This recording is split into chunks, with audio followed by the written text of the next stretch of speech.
Sir, सबसे पहले तो ये बता दें कि पीटीआई दोबारा सोच रही है कि इस्लामाबाद आएगी, क्योंकि कल से कुछ अफवाहें हैं। वैसे तो कुछ शेख फकास साहब ने इसकी तरदीद भी की है, लेकिन अली अमीन साहब तो एहतजाज भी ऐलान भी कर चुके हैं कि धरना एहतजाज हमारा ख़त्म नहीं हुआ और हम पूरी ताकत से वापस आएंगे। बहुत शुक्रिया। ऐसा कोई फैसला अभी तक नहीं हुआ है, गर्चे पार्टी के अंदर बिलखसूस वर्कर जो हैं वो शिद्दत से मुतालबा कर रहे हैं कि सानिया डी चौक के बाद जो है इस तरीके से हम अपने जो वेंटिलेट कर सकते हैं अपने गुस्से को कि हम इसका जवाब जो है वो एहतजाज से दें और दोबारा जो है इस्लामाबाद जाकर दें। लेकिन मेरा ख्याल नहीं है कि फिल वक्त पार्टी के अंदर सीनियर लेवल पे इसके लिए कोई कंसेंसस डेवलप होगा। मेरा ख्याल नहीं है कि दिसंबर के महीने में इस तरह का एहतजाज मुमकिन होगा। अलबत्ता ये देखना होगा कि इन्होंने अब बेबुनियाद केसेस रजिस्टर किए हैं, मारा भी हमें, दहशतगर्दी की इन्होंने मुल्जिम हम ठहरे हुए हैं।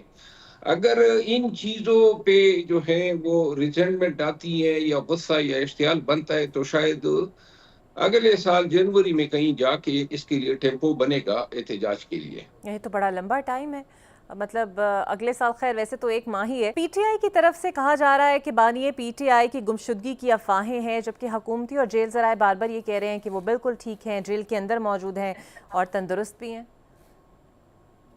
मेरा ख्याल है कि ये अफवाहें हैं और आज भी हमें अपने जराये से ये कंफर्म हुआ है कि खान साहब जो हैं वो जेल में ही हैं।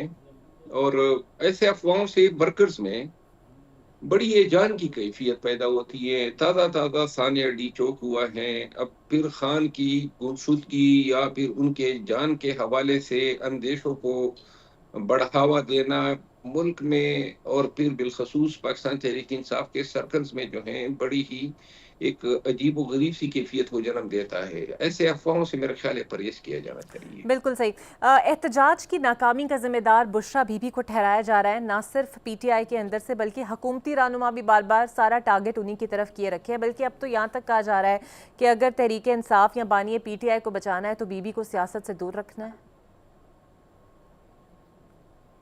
मैं तो खुद जाती तौर पे बीबी साहिबा की सियासत के हक में नहीं रहा हूँ और मैंने तो इब्तिदा में भी कहा था कि खान साहब और पार्टी और हम सब जो हैं पार्टी के अंदर किसी मौरूसी सियासत पे यकीन नहीं रखते हैं। लेकिन ये एहतजाज की नाकामी या कामयाबी ये अभी तक फैसला नहीं हुआ है कि एहतजाज नाकाम हुआ। और हमारा देखिए हमारी किस्मत में था कि इनके हाथों हमने मरना था, लेकिन जिन्होंने हमें मारा है और क्यों मारा है कोई अक्ली मंतकी कानूनी अखलाकी दलील ही नहीं है।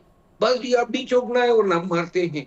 तो लिहाजा ये कहना कि हमारा एहतजाज नाकाम हुआ, शायद एहतजाज से इतने असरात मुरतब न होते जितना खुद ही अपने पैरों पे कुल्हाड़ी मार के और जुल्म जबर और चंगेजियत करके इन्होंने वो उन फासलों को जन्म दिया जिनको ब्रिज करना बड़ा मुश्किल हो गया है। बिल्कुल ठीक।